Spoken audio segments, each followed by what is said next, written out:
The story you are about to hear is true. Only the names have been changed to protect the innocent. Fatima Cigarettes, best of all long cigarettes, brings you Dragnet.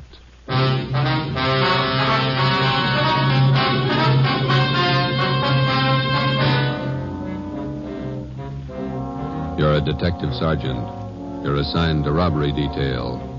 Vicious gunmen have committed assaults, robberies, attempted murders. Their victims, Army officers stationed in your city. Your job, get 'em. If you want a long cigarette, smoke the best of all long cigarettes. Smoke king-size Fatima. Fatima is the long cigarette which contains the finest Turkish and domestic tobaccos superbly blended to make Fatima extra mild. And that's why Fatima has a much different, much better flavor and aroma than any other long cigarette. That's why Fatima has more than doubled its smokers coast to coast. So, enjoy Fatima, the best of all long cigarettes. It's wise to smoke extra mild. Fatima. It's wise to smoke extra mild Fatima.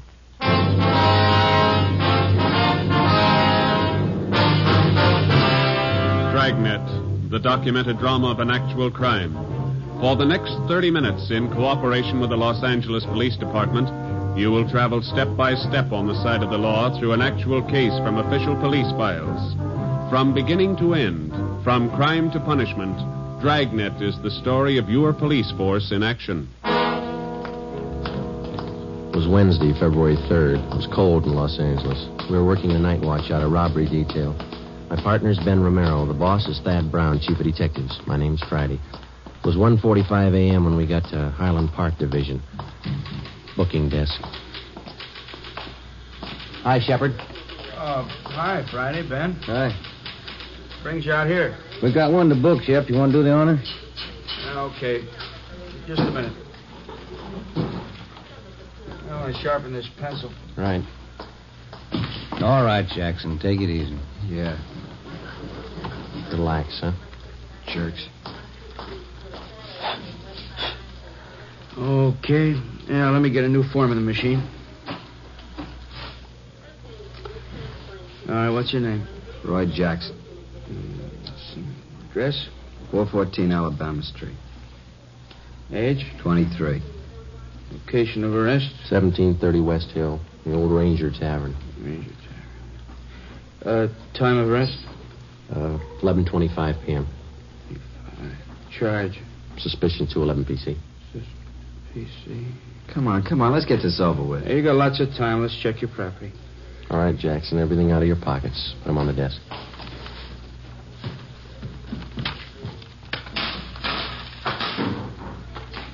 What about my keys? You won't need them for a while. Put them on the desk.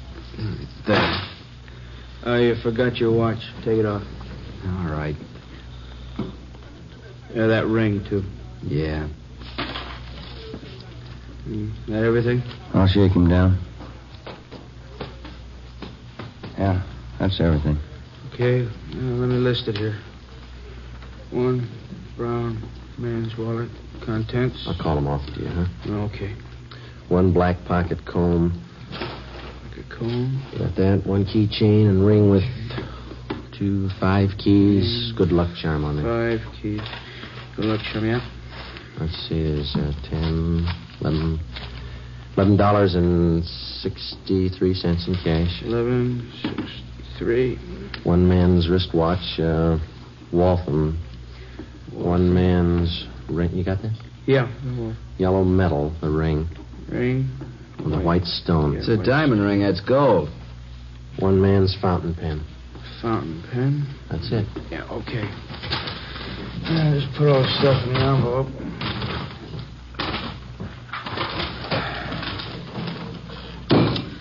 Okay. Get me a booking number, will you, Jimmy? Here's a receipt for your stuff, Jackson. Itemized. Yeah. Here's your copy, fella. Thank you, Shep. Murdoch. Yes, Sergeant? Got one for you. You got a slip on? Yeah, here. Thanks. Let's go. Wait a minute. You got nothing else to say, huh, Jackson? Been yapping at me for 2 hours. I told you all I'm going to tell you. 6 robberies, 6 assaults, 3 attempted murders. It's a tough rap to stand alone. What about your pals? You got my story. Okay, take them. Stubborn. Yeah. We better get the arrest on the teletype. All right. What? 2 a.m. It's a long day. It's Thad Brown coming in the door. Yeah. Hi, Chief. Hi. What are you doing out here this time of the morning? On my way home. Thought I'd drop by and call the office. Forgot something. About Jackson. Do any good? Not much. He's got a story. He's sticking to it. Where'd you pick him up? Bar on Hill Street. We booked him here. It's out of the way. Jackson finger any of the gang? No, questioned him 2 hours. Either of you got a smoke? No. Yeah. Here you go. Well, let's go in this office. Sit down a minute. It's a good idea. My feet are killing me. Pretty hard to figure this thing. All right. Yeah. Thanks. Gang of cheap hoods, armed to the teeth, slugging, shooting their way around town, coming from all directions. We got it fairly well narrowed down, and 9 out of the 10 jobs they pulled, they operated either in San Pedro, the central area, or Hollenbeck. Still haven't any idea why they pick Army officers for their victims. Jackson wouldn't tell us why. They're most still the same? They haven't switched? Not a bit. The hold-up men still dress as Army enlisted men. They steal a car, offer rights to officers, slug them, rob them, then shoot them. Same thing, 10 times over. Does the Army check their personnel out at the fort? Keeping tabs on as close as possible. I don't think it's the work of any bona fide enlisted men, though. Well, we'll haul out Jackson and talk to him again in the morning. Maybe he'll be ready to tell us something by then. I'll stay after him. If you need any more men from Metropolitan to help out on this thing, let me know. Okay, Skipper. You better make that call and get home. Late. Yeah.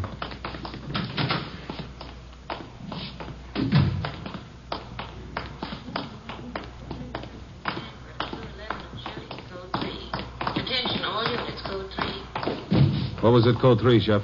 31st and Stafford, 211 and shooting. Chief Brown, Ben, and I got to the scene at 2:20 a.m. An ambulance was already there, along with 2 cruiser cars and a half a dozen curious onlookers. Lying face down on the dirt road about 15 feet off Stanford Avenue was a man dressed in an Army officer's uniform. He wore first lieutenant bars. His blouse had been half ripped off, and the side of his face was bruised and swollen. The back of his head showed the results of a vicious beating. There were 2 bullet wounds in his left shoulder. A few feet away, sprawled out on his back, was a major. He'd been brutally beaten, but he was still conscious. While the ambulance attendants gave first aid, we questioned him briefly. Both bodies were lying 30 feet from the interurban railway tracks. Feel up to telling us how it happened? Hit me on the mouth with a gun. Can't talk too well. No, don't try to get up, Major. How's Lieutenant Kelly? He was with me. He'll be okay. They're getting him in the ambulance. We were hitchhiking downtown, Kelly and me. 2 men in a gray sedan picked us up. Said they were going back to the fort. How were the men dressed? Do you remember? Too much noise. What did you say? Just a minute. What was that? The PE train going by. Now, can you tell us about it? Enlisted men. One is a tech sergeant, and I'm a private. He said they'd drive us back to the fort in a gray sedan, Pontiac. Excuse me, Sergeant. No, sure. I'll have to take care of those face wounds. You can go ahead. Okay. Did you see the license number on their car? Too dark, no. Gray sedan. Pulled guns, stopped the car here. Took our money, everything. This'll sting a little. There, it's good. You think you'd recognize the men if you saw them again? One was tall, 6'2", I guess. Think I know. They shot Kelly. He tried to run. They shot him. How is he? He's okay. Is there anything else you can tell us about the man? Ambulance is ready. I'll take him. We can talk to him later. All right, Ralph. Yeah.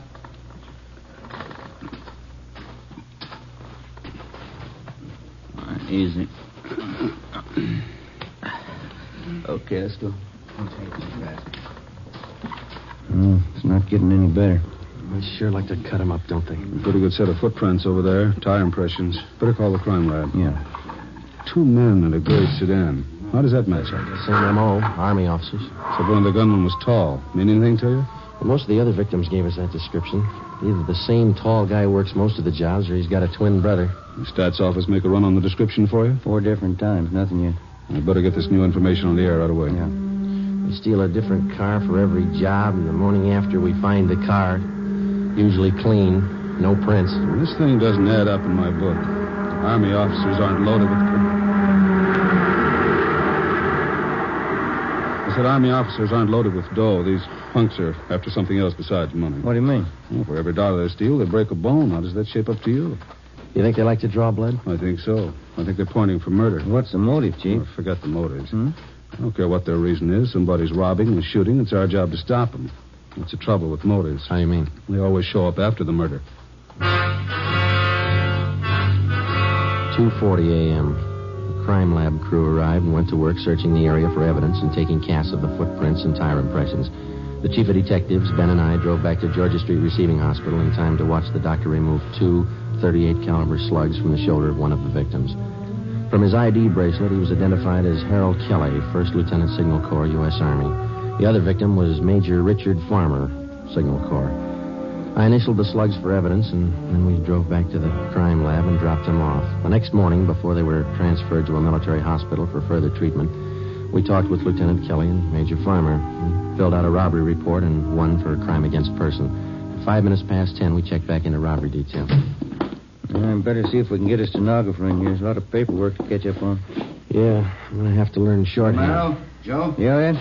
Come in a minute, will you? Right. They picked up the gray sedan using that job last night. Where? Out on Laguna, about a block from Echo Park. They find any?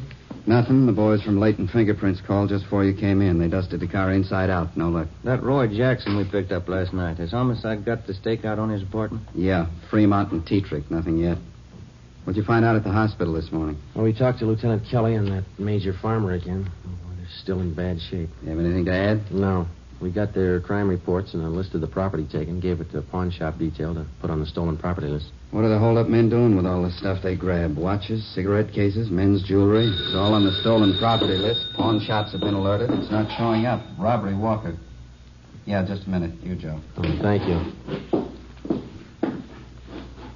Friday. Yelly. Yeah. We'll meet it. Bye. Lee Jones. He just ran a make on the 2 slugs they took out of the lieutenant's shoulder. Yeah? They came from the same gun that wounded 4 of the other victims. Figures. How about the footprint cast they took out there last night? No, it didn't work out. Lee said he tried matching him up with that set of prints we came across on that job Sunday. There's no match. All right, Chief. Bad. Sit down. Thanks. You fill him in yet, Walker? Not yet. Just going over last night's case. What do you got? Walker and I were talking over this morning before you 2 checked in about these hitchhike bandit jobs. Yeah. We tried everything short of a blockade to grab the hold-up men. It's obvious it's not working. How about the Army brass? They're doing all they can already. It's up to us. We're going to need more men and better coverage. What are you figuring on? System decoys planted around the city and every area these hitchhike bandits have been operating in. Gonna take a lot of men, isn't it? Be worth it if it pays off. About 50 or 60 men should do it. They'll be dressed as second lieutenants all the way up to colonels. They'll travel in pairs. They're going to bunk out at the fort? If we can arrange it, yeah. They'll be instructed to hitchhike their way around town. Bulk of them will operate between 8 p.m. and 6 a.m. What kind of support are they going to have? You men in robbery and homicide. I'll have a special detail of cars from Metropolitan Unit to help cover the unprotected spots. When does it start? Tonight. No use waiting. You fellas might as well pass the word down the line. No time off till the gang's locked up. Okay. We got to get those punks and get them fast. We got the men and the machinery, so there's no reason for not stopping them. No excuses. Understood? Yes, sir. Excuse me. Robbery, Walker. Oh, hello, dear. Yeah, I know, but I can't make that. Let's go, Joe. We'll have to. You just go right ahead, and we'll have to explain something. Here. What's that? A nickel. Call yours. 8 p.m., Thursday. With the permission of the commanding general, 6th Army, a total of 55 men dressed as Army officers spread out over the city to serve as decoys for the hitchhike bandits. They were well armed, and they traveled in pairs. For the first night, it was the plan to concentrate in the central area, Hollenbeck and San Pedro. We started cruising the central area at 8 o'clock along with the rest of the detail. The time went slow. Midnight came. Still no sign. We waited out the rest of the night and the early morning. Nothing happened. We figured on some action on the weekend. Friday, Saturday, Sunday, nothing happened. Seemed like the hold-up men somehow had sensed the decoys and were staying under cover. Monday night, February the 8th, same thing all over again. 3 a.m. came and went. No sign. I'm out of smokes. You got one? No, I'm out, too. Should have got some after dinner. Hot dog stand up ahead. We can get some there. All right, you want to pull over? I'm kind of hungry. You want a hot dog? We can eat them in the car. No, you go ahead. Maybe a bag of potato chips. You want to see if they got them? Okay. I'll be right back. Yes, sir. Want hot dogs? One. And give me a bag of those potato chips there, too, will you please? Okay. You want everything on that hot dog? Everything but relish. What's the matter? You don't like relish? No. Okay. Joe, come on. Hustle. You can skip that hot dog, Mac. What is it? Just came in. Catch the repeat. Attention all units. Attention all units. In the vicinity of Washington, Figueroa. A shooting. Code 3. Ambulance dispatch. Okay, hit the siren. Let's move.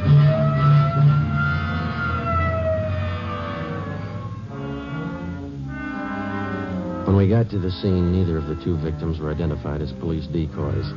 One of them had already been placed in the ambulance. Ben went over to talk to him. The second victim was still lying in the street, his chest riddled with bullet wounds.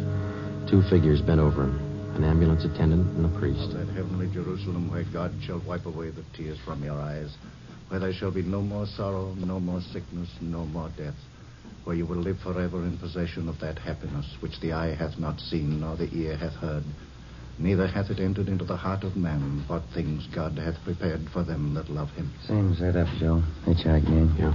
Other victim can't help us much. How about this man? Oh, wait a minute. In the name of the Father, and of the Son, and of the Holy Ghost. Amen. There's your answer.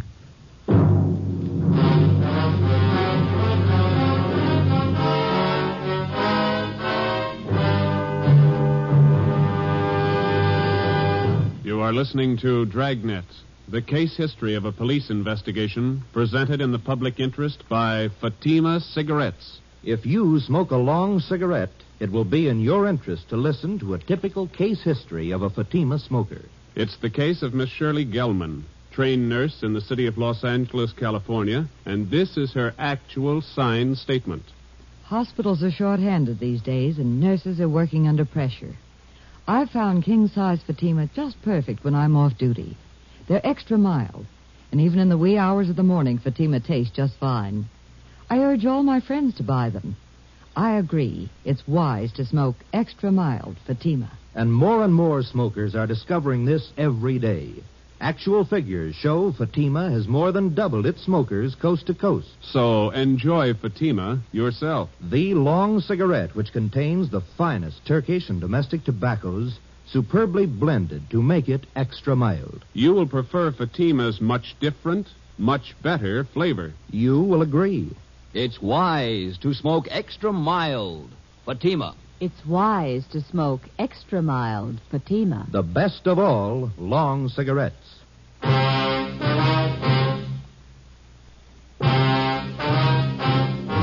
Wednesday, February 10th. At the inquest, the murder victim was identified as Marine Corps Lieutenant Robert Paul Lawrence, age 24. The bullets removed from the body at autopsy were taken to the crime lab where the ballistics men ran them through. They were fired from the same gun used in the previous hold-up shootings by the hitchhike bandits. The companion of the victim at the time of his murder could add little to what we already knew as far as the descriptions of the gunmen were concerned. The following morning, Ben and I drove out to the home of the murdered man to interview his father, a colonel, Marine Corps, retired. Black wreath on the door. Yeah. It's a big house, isn't it? Mm-hmm. Yes, sir? Police officer, sir. This is Sergeant Friday. I'm Sergeant Romero. Oh, yes. I saw you the other day at the inquest. Yes, sir. We hate to bother you again, but we'd like to ask you a few questions. Yes. All right. Will you step in? Thank you. And this way. He was a small man, well-built, with thick snow-white hair combed straight back and a neat white mustache well-trimmed. He walked deliberately with his shoulders thrown back as he showed us into a large living room richly furnished. A picture of the Battle of Belleau Woods hung over the large fireplace. The rest of the pictures in the room were of famous Marine Corps officers. Now, gentlemen, how can I help you? It's about your son, Robert. We didn't want to bother you at the inquest. Yes. I guess I don't have to tell you. Bob's death was a blow. Yes, sir.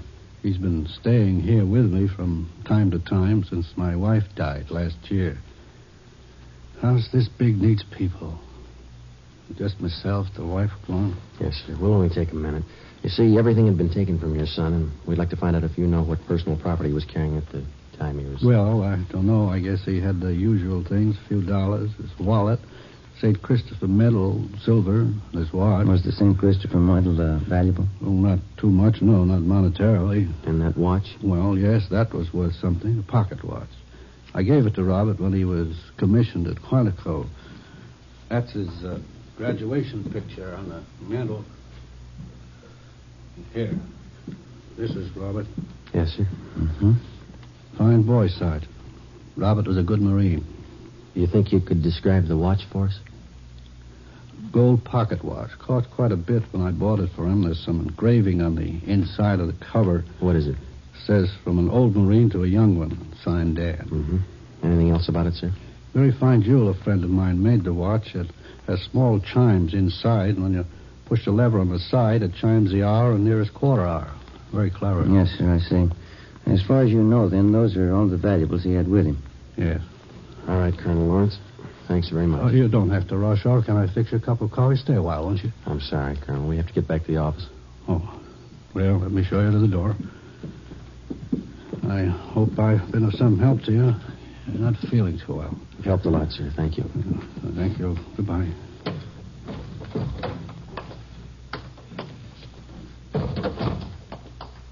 Nice home. Yeah. Beautiful furniture. Everything a man could want. Except the sun. For the next 6 days, we got nowhere. Both robbery and homicide details stayed at work on the case. The citywide decoy plan continued along with the extra night patrol of cruiser cars from the Metropolitan Division. Dozens of leads were received and tracked down. None of them paid off. We stayed on it, but despite all our work, in 1 week, the hitchhike bandits were credited with 16 car thefts, 8 actual holdups, and 3 more assaults with intent to commit murder. February 18th, 2 p.m. Ben and I were called to Captain Walker's office. Close the door, will you, Ben? Oh, yeah. What is it, Ed? Both of you know Burdick here, theft detail? Oh, yeah. sure. I am. You want to tell him what you just told me, Burdick? Yeah, I was just telling the captain. I was on night watch last night with Resnick, and we picked up this guy for grand theft auto. Got him out in a bowling alley on Vermont. Yeah? Well, Resnick and I didn't think too much about it. We took him into Central and had him booked. Gave his name as Clyde Black. Mm-hmm. As I say, I didn't think too much about it. But on the way into work, I got to thinking. This fellow comes pretty close to the description of one of your hitchhike bandits. Yeah? Yeah, he's pretty tall, 6'2", dark hair, dark eyes. Pretty tough. Is he still in jail? Still there. Anybody else talk to him besides you? Resnick and me, that's all. Here's the mug shot we got on him last night. Take a look. Let me see. Mm-hmm. It seems pretty close. You got a home address on him? Yeah, our place out on South Flower. Here's the number. Thanks. Oh, yeah, there was something else. Struck me kind of funny. What's that? When we booked the guy in last night... Yeah? In his back pocket, he had a St. Christopher medal. Ben, Ed Burdick, and I drove out to the address on South Flower Street, which the prisoner, Clyde Black, had listed as his home address. It was a rooming house, and the landlord remembered Black, but he hadn't lived there for 2 months. He gave us Black's forwarding address, an apartment on MacArthur Drive. There, the manager told us he hadn't lived in the building for at least a month. He had moved and left no forwarding address. We put tracers through on him with DMV, our business office, and with local merchants in the neighborhoods where he had lived. By 6:30 p.m., we had an answer. An apartment on Pico Boulevard, just east of Alvarado.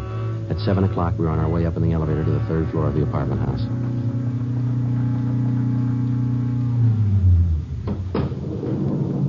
It's number 307. Must be down this way. Come on. Pretty run-down place. Musty. Yeah. This is it, 307. Somebody's in there. The apartments have back doors, Joe. You want me to cover it? Yeah, you better hustle. Right. Okay.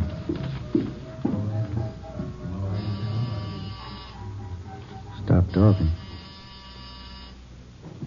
Yeah, what is it? Mailman, registered letter. Okay. Give me. Police officers. Move you guys. Hands up, Joe. Yeah. Hey. They're going out the back, Ben. Watch it. Burdick's got him stopped out back. All right, you now cut it. Let me go, I said. Let me go. That's one of them. One more, Joe. Here, there were 3. All right, let's go inside. Come on. Come on. Yeah. That's all of them. Watch them, will you, Bertie? Yeah. All right, let's look around, huh? Yeah.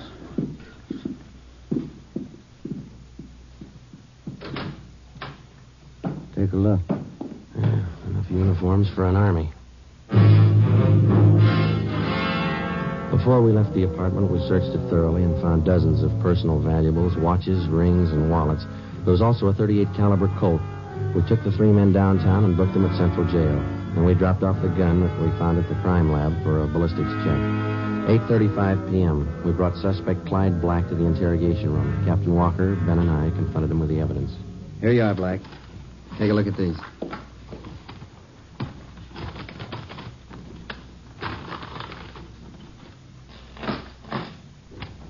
Well, they're not mine. We know that. Never saw them before. Watches, jewelry, wallets, they were found in your apartment, all of them. They weren't. Take a close look. Auto theft, that's all you got me on. Yeah. I won them. I won the stuff in the crap game. You must be lucky. Crap game, I tell you. That's how I got it, in the crap game.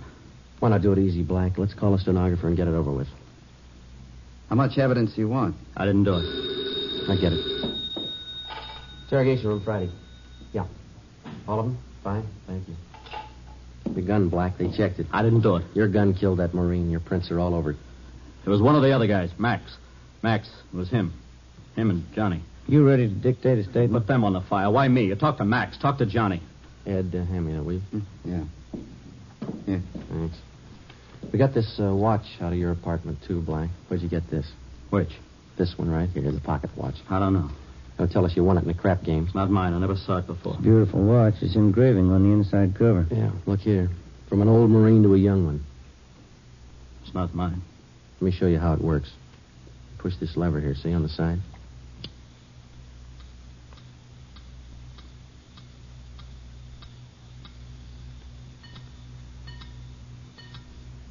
Now, how about it? I hated them. I hated all of them. Everything about him. That lieutenant. I had to kill him. He was going to get away. I had to kill him. I had to. Why'd you pick on officers? They had it coming. Pushing guys around. I hated them. I hated every lousy bone in their bodies. I'll get the stenographer. Yeah. Then knock off and go home. You too, Ben. I had to kill him. I hated him. I'll tell them that. I'll tell them like I told you, just like I told you. Yeah, they'll believe you, mister.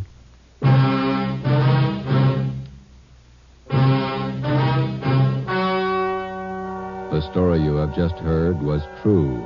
Only the names were changed to protect the innocent. On June 17th, trial was held in Superior Court, Department 87, City and County of Los Angeles, State of California. In a moment, the results of that trial. It's amazing how many long cigarette smokers are changing to Fatima. Here is the actual report. From coast to coast, king-size Fatima has more than doubled its smokers. Yes, more and more smokers every day are discovering that Fatima is the best of all long cigarettes. Long cigarette smokers find Fatima has a much different, much better flavor and aroma. Long cigarette smokers find that Fatima is extra mild because it's the long cigarette which contains the finest Turkish and domestic tobaccos superbly blended to make it extra mild. So enjoy extra mild Fatima, best of all long cigarettes. It's wise to smoke extra mild Fatima.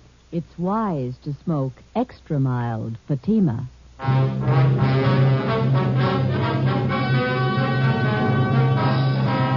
Clyde Black and the other 4 members of the Hitchhike Bandit gang were tried and convicted in Superior Court on 1 count of murder and several counts of robbery and assault with intent to commit murder. All 5 are now serving life terms in the state penitentiary. You have just heard Dragnet, a series of authentic cases from official files. Technical advice for Dragnet comes from the Office of Chief of Police W.A. Wharton, Los Angeles Police Department. Fatima Cigarettes, the best of all long cigarettes, has brought you Dragnet from Los Angeles. You're tuned for the stars on NBC.